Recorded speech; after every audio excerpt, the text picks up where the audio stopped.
Namaste. So we read a prayer today.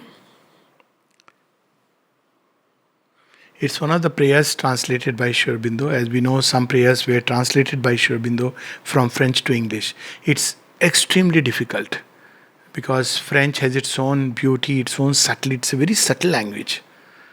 If you compare, it's my little understanding of French, but a reasonable understanding of English. The feel that I get is when I hear the French sounds. So French is like, it's रस है उसके अंदर. You have some honey mixed in it. There is the sense of sweetness in the language. You hear it in mother's voice. And English, with all due respect and regard, it appears rough at times. Of course, there are great poets who have made it beautiful. But there are some languages which are very subtle, which flow as if, they are flowing like a beautiful river, stream, gurgling stream. That is the impression that French gives me as a language, just in terms of intonation. It's a different matter that I don't know much French, but little bit, whatever I know, I have felt it like that. See how it flows. Bonjour, that's what I still can't pronounce properly. Good morning. See, that's the difference. No, this only a very small little example. In Sanskrit, you have this flowing pattern, no? Ekatvam anupashyata. You put it in Hindi. Jo ek में एक को सब में देखता है. You see, one flows like a wave, the other flows like a particle. This is my little understanding of languages. When they flow, it's beautiful. Sanskrit has this. So Sanskrit and French have this unique. There must be other languages. I don't know about them.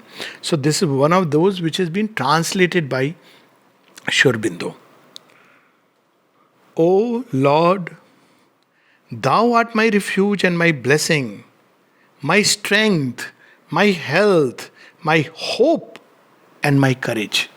I think one sentence, if you remember, we'll go through this period so beautifully. So, somebody said very beautifully that, this reminds me of that story of Uddhav when he goes to teach the gopis about yoga. They're all mad after Krishna. So, Uddhav tells Krishna, why are you misguiding them? Uddhav is a jnani, sits in meditation. Om Krishnaya Namah. So he says, they are just treating you like a human being and, madly in love. Do you think they will get anything? You are Parabrahma. He says, I know you are Parabrahma Parameshwar. So they should regard you like this. What is this human person? Krishna, Ajao, Dwarka, ye bridge ke Krishna. What is this? You are not teaching them rightly. So Krishna says, what to do, Uddhav. I have been very busy with lot of, work, political and other things, and all the time Kansa never left me free to teach them anything. One asura I kill and another one comes, then the third one comes. So what to do, So I didn't have time. But anyways, can you go and teach them on my behalf? Yes, of course, I'll be your emissary. But you write and give a letter so that they know that I am your authorized emissary. Otherwise, they will question me. So he says, okay. So Krishna writes a letter and gives him. Uddhav is going. I have narrated this story earlier, but I take great joy in narrating it again and again. So he goes and calls all the gopi come. He's coming from Krishna. That itself is enough for them. You remember when one stays outside, oh, you are coming from ashram. I remember the joy, you would get. Oh, you are coming from ashram. That time, absolutely non-judgmental. First time, doesn't matter. After you come here, you start non-judgmental. Ashram se aaye hain, bas. Lagta hai ki next to the divine. I remember this, when I came here, this used to be the bhav. Oh, I couldn't physically serve Mother and Sri Aurobindo. Now it's a different matter that you know in a previous life what you have been. But I could not.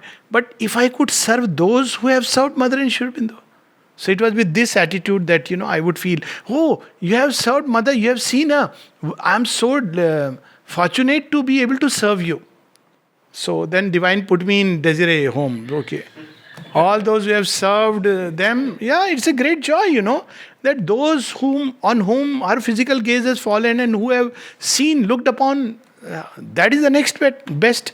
As Sri Aurobindo says in his aphorism in a much wider way, the next best than love for God is love for man. Because there also you enjoy the unity of His multiplicity, His unity in multiplicity. Next best love.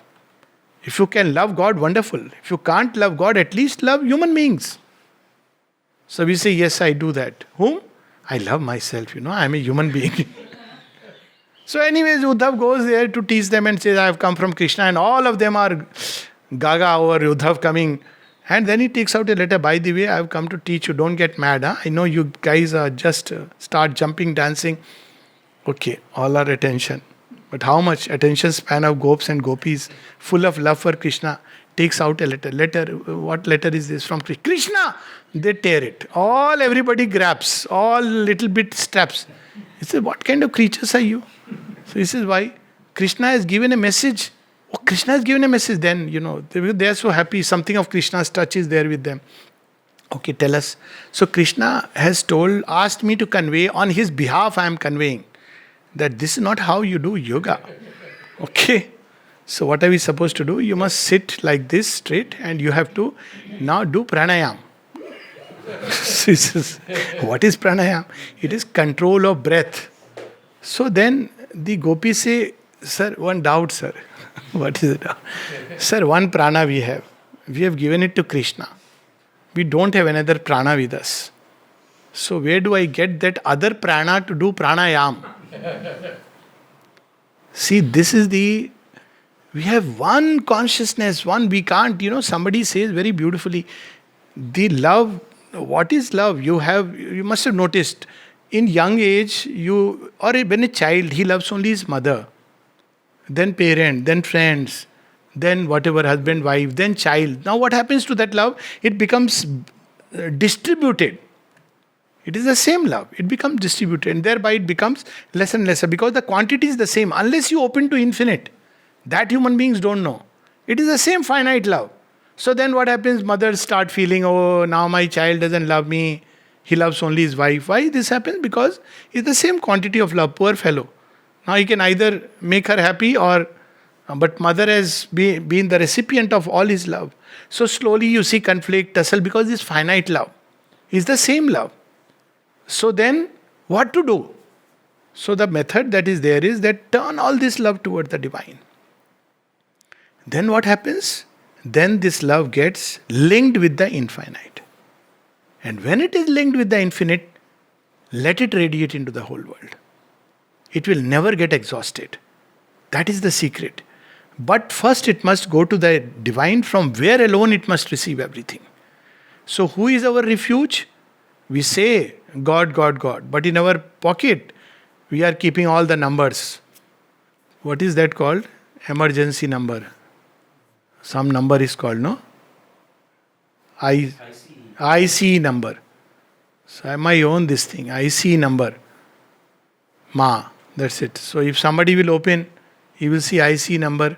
Ma. He'll wonder, what is this? At least in his consciousness, mother will be there. If you are completely gone. And yes, that's it. First thing, first state anywhere in life.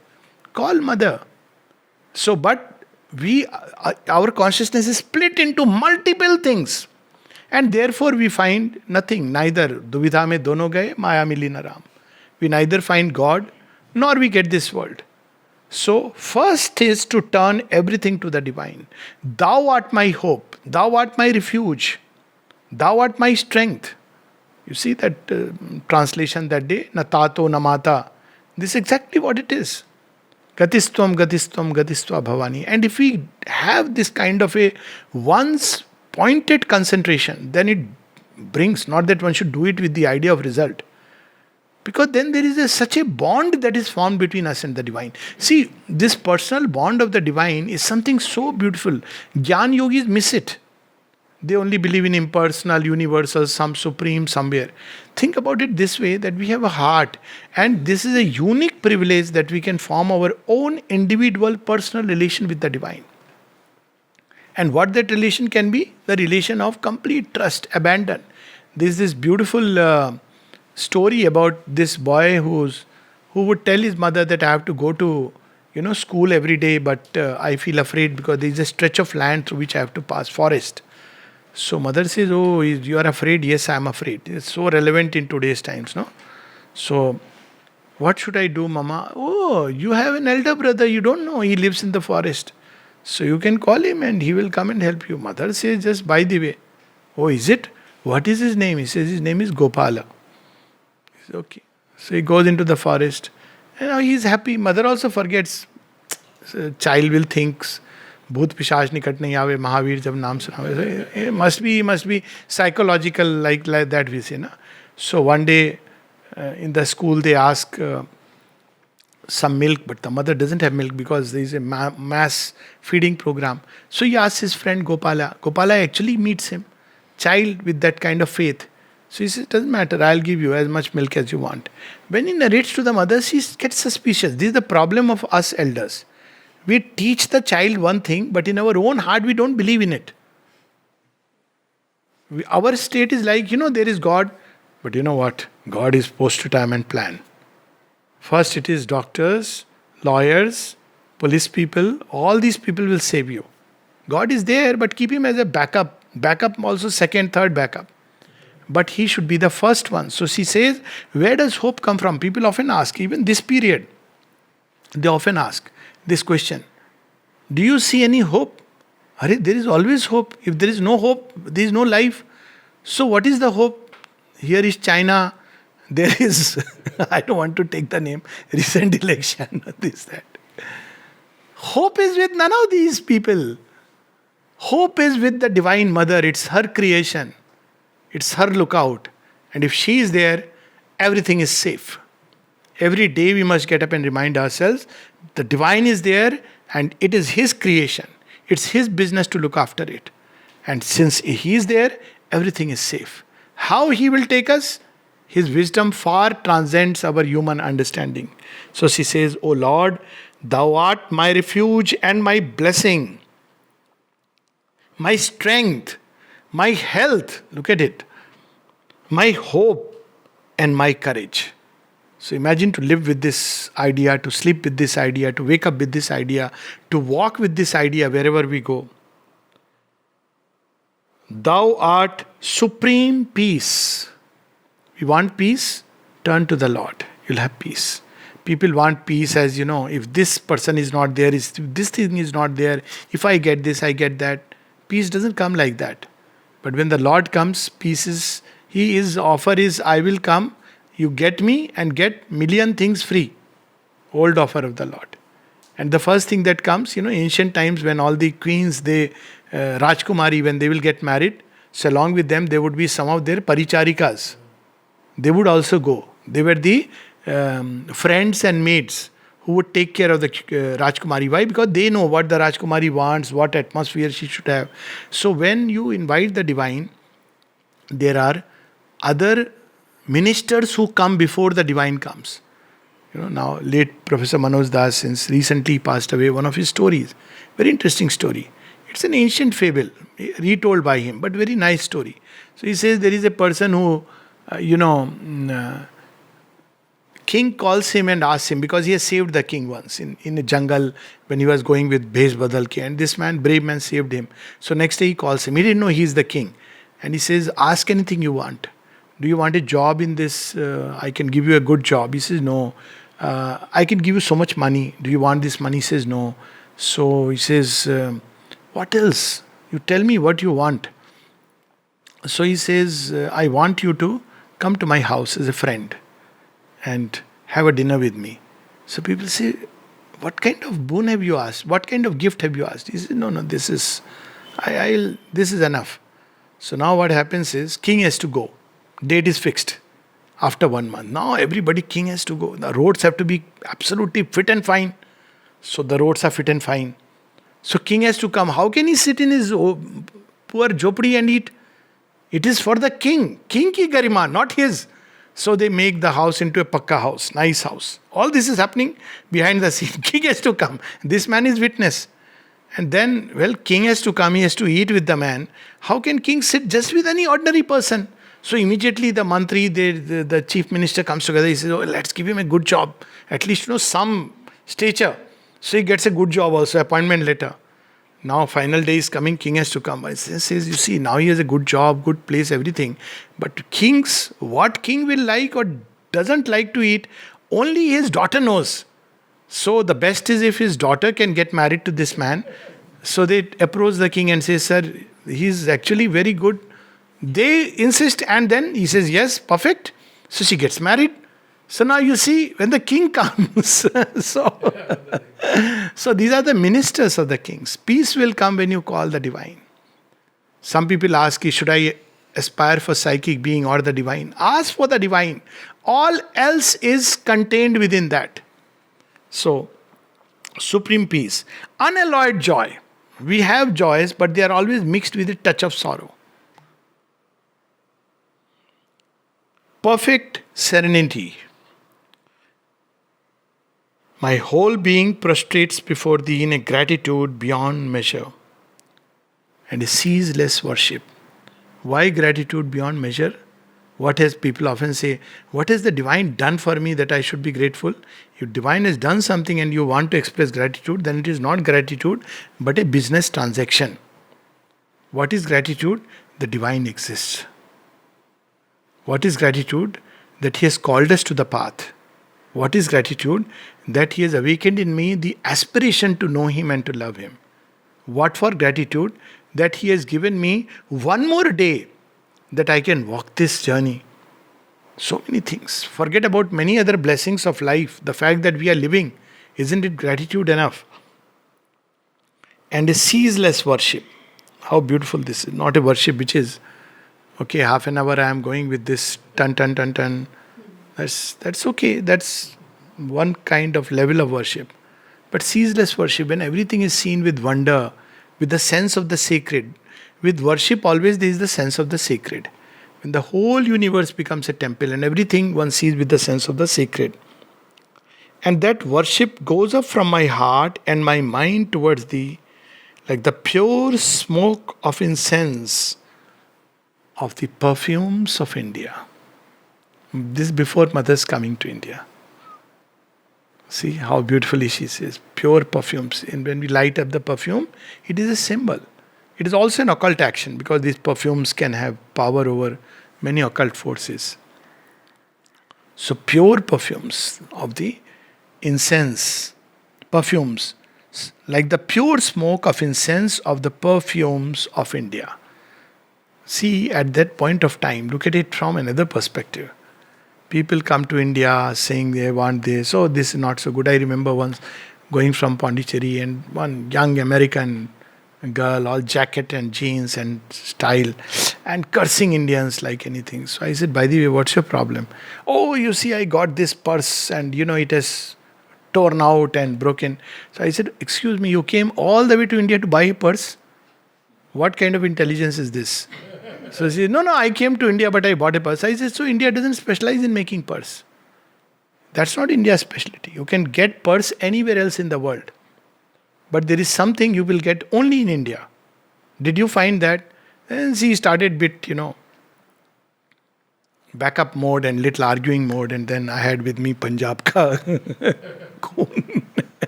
So, see, this is how people, India is for the sense of the sacred. Everywhere else it is lost. It was there in Egypt, it was there in the West. It was there in those Greek mysteries. If you go into ancient Mayan civilization, we have lost everywhere. It has been finished by the, that wave of tide of materialism. There is no sense of sacred. Or if it is there, it has turned into a formal, organized religion where the sacred has been taken over by the power of that an institution wields and human beings wield. But the sense of the sacred, how do you have it in India? See, we have born and brought up, you go, have you seen that in a mohalla how many little temples are there?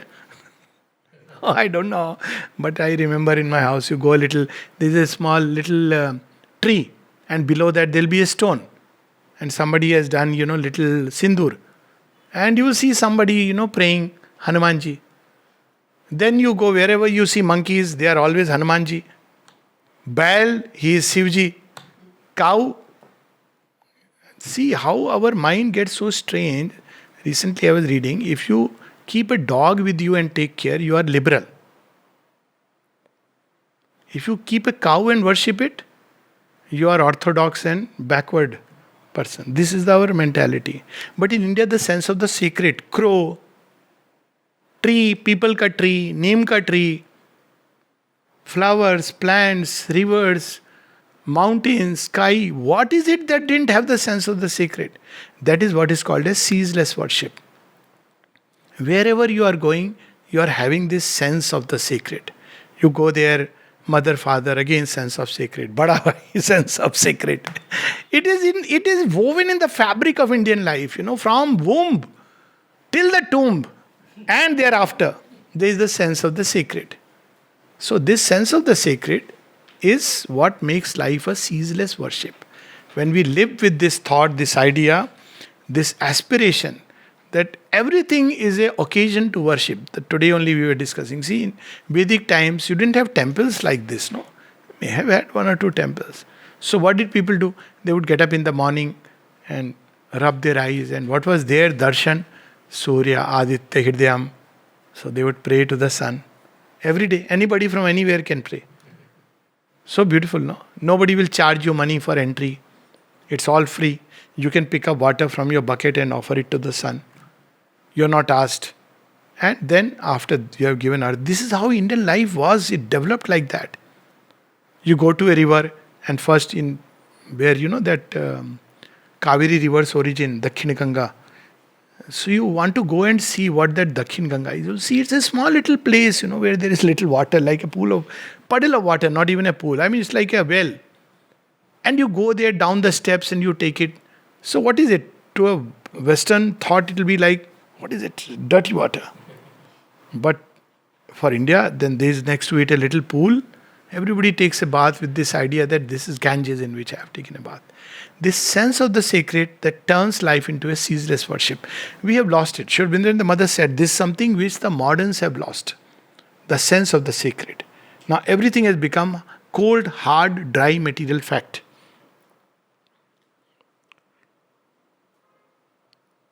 Let me be thy herald among men. Then she is asking, praying. Praying for what? What is this ceaseless worship for? Not that make me this, give me this, grant me that. She says, make me, let me be thy herald among men. So that all who are ready may taste the beatitude that thou grantest me. So ready is important. The divine love, mother says, can do everything. It can transform. But a certain readiness is required.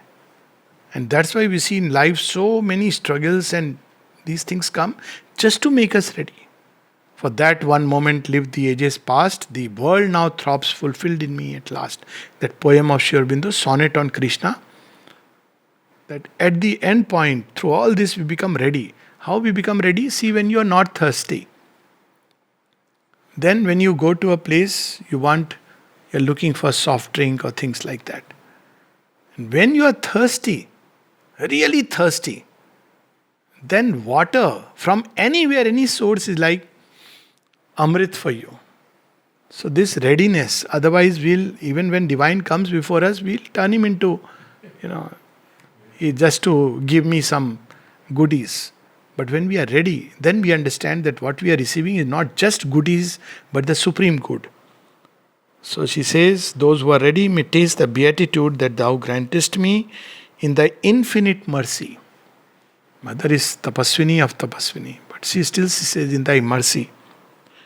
And let thy peace reign upon earth. I think this is a wonderful prayer. And for all of us who want to, people say to bring some positivity, this is the way to bring positivity, to link oneself to the divine. By the very fact that one tries to link oneself with the divine, one becomes a radiating instrument of peace and harmony and love and beatitude. You don't have to say something or do something. It will automatically happen. February 8th, 1913. O Lord, thou art my refuge and my blessing, my strength, my health, my hope and my courage. Thou art supreme peace, unalloyed joy, perfect serenity. My whole being prostrates before thee in a gratitude beyond measure and a ceaseless worship. And that worship goes up from my heart and my mind towards Thee, like the pure smoke of incense of the perfumes of India. Let me be Thy herald among men, so that all who are ready may taste the beatitude that Thou grantest me in Thy infinite mercy, and let Thy peace reign upon earth. So may our life itself become like the pure smoke of the perfumes of the incense of India. May we burn so that fragrance and light be given to all. Namaste.